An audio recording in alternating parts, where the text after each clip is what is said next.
So this is what it looks like when we have done all the marking for our dress form. And we just highlighted some of the lines that were already on the dress form in addition to the hip area.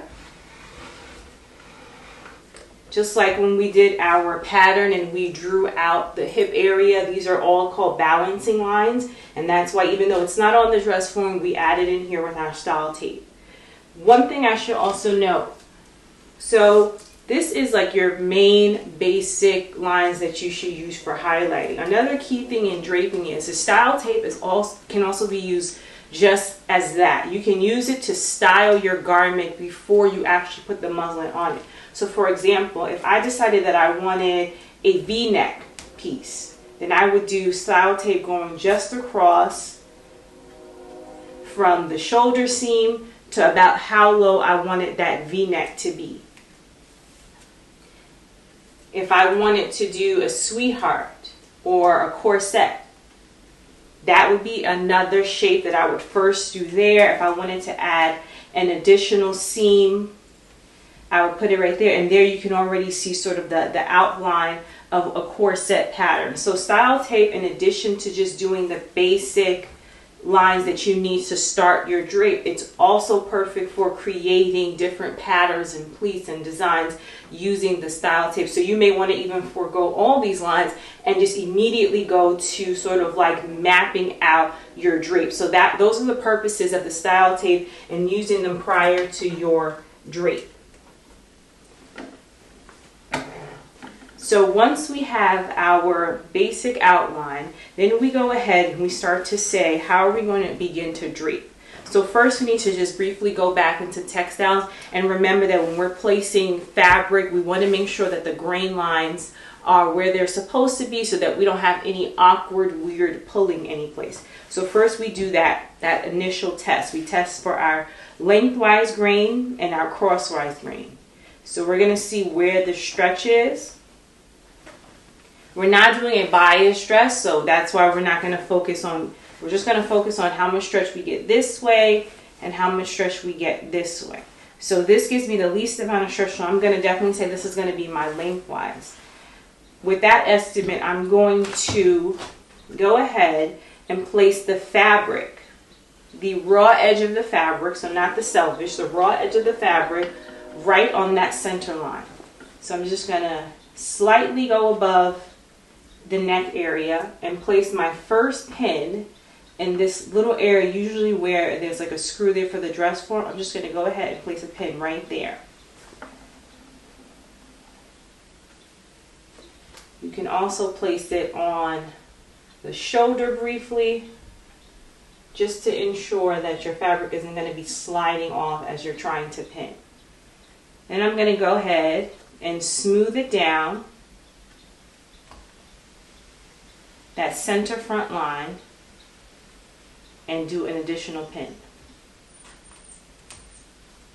And this is just to secure your fabric to your dress form as a starting point for your drape.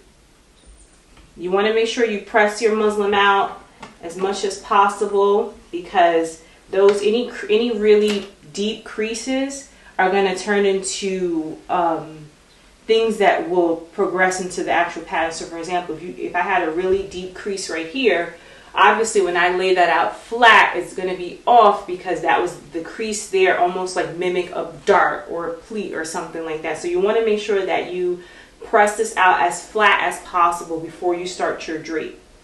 And then you go all the way down, just mimicking the very edge of that center front line.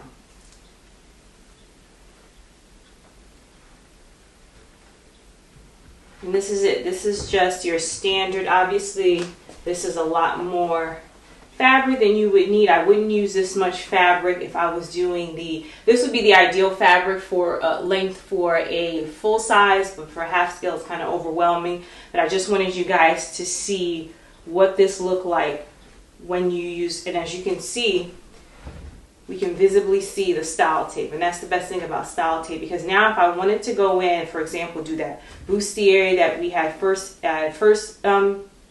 put together on the style tape, if I wanted to do that V-neck, I can visibly see. And I'm going to use those lines in order to mark my muslin so I can begin to create my drape. So this is pretty much how you drape.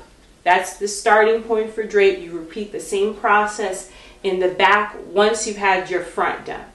And anytime you're removing, and you'll see that as we go on, anytime you're removing your fabric from, you want to make sure that you have marked all the possible places you can mark. The worst thing is to remove a drape from a mannequin and then realize, oh my goodness, I didn't do all the markings I was supposed to do, and then you have to put it back on it and hope that everything is in the place it was supposed to be. So this is how you prep for the first initial stage of just placing fabric on a dress form. So what I enjoy about draping is the fluidness that you can have in a design. So when you're pattern making, the designs are usually very stringent.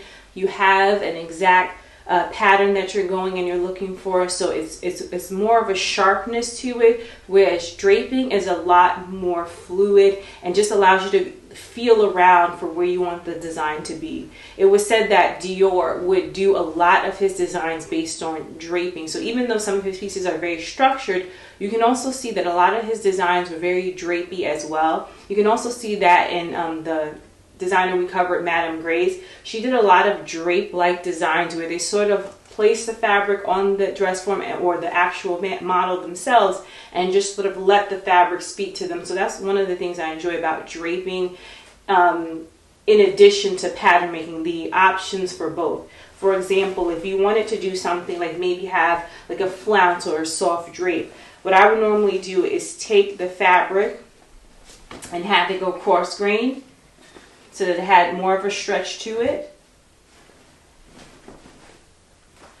And then I would just sort of fold it in half. And at that half mark, just kind of place my pin there at that half mark and then place it on the shoulder. And as you can see, just in that very quick, subtle action of a couple of steps, I've already got a soft flounce drape and I haven't done much to it. And you've got body and everything else to sort of begin to see a drape. Obviously, there would be more work involved if we wanted to create an actual sleeve. Then we would have to be guided by the armhole here and make our markings here. But just some of the ways that you can get body out of a particular drape without doing too much. Another thing is, you can take that same sort of process, go back now into your straight grain, place it initially where we had it when we did our prep,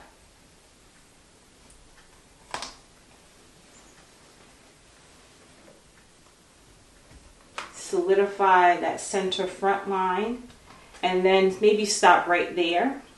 And if we wanted to do pleating, then we can sort of like straighten this here and then gather our materials. And like I said, because it's, once you lay down the pattern, then you have to really focus it on accuracy and making sure those measurements are accurate. But you can initially just play around and say, okay, I want just a simple pleat.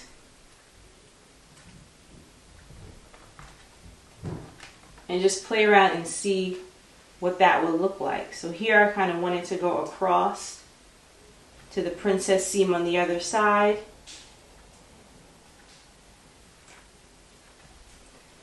And then I take my fabric and I do it one more time, another time trying to mimic that initial distance. And we smooth that out.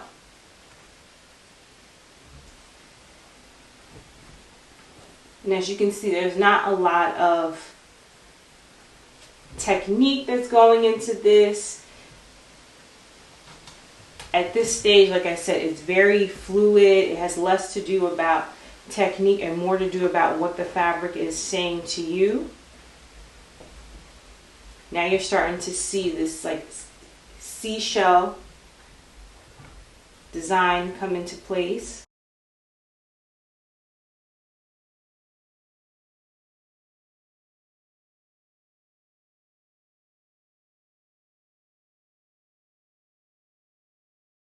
And I'm going to keep however long I want the design to keep going. So for example, if I wanted to just stop right there at the bust,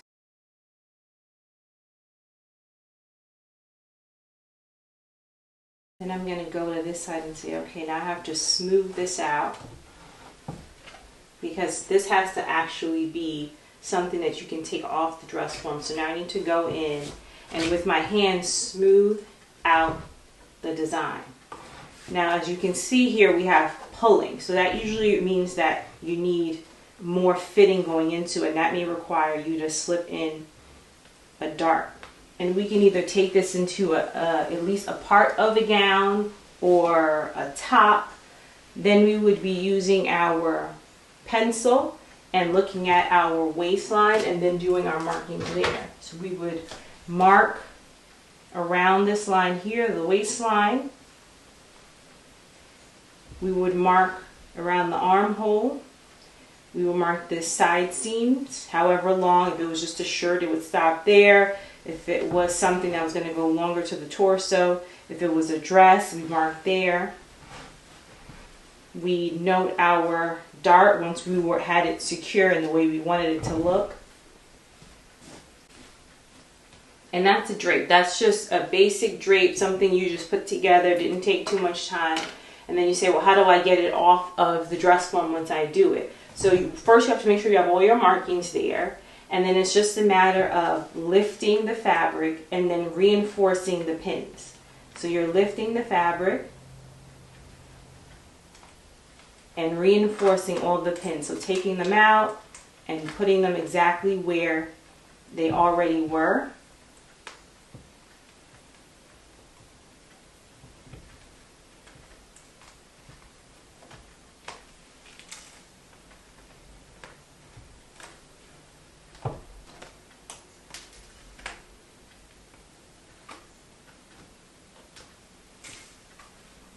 And as you can see, I'm going to continue to pull, pull.